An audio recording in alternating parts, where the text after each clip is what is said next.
Find the simple interest on 480। P की value दी गई है 480, आर की वैल्यू दी गई है 10.5% और टी है 2 years और हमने बताना है सिंपल इंटरेस्ट। तो I is equal to P R T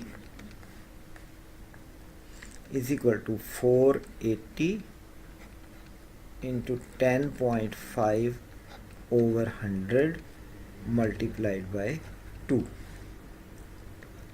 तो इसको हम सॉल्व करते हैं।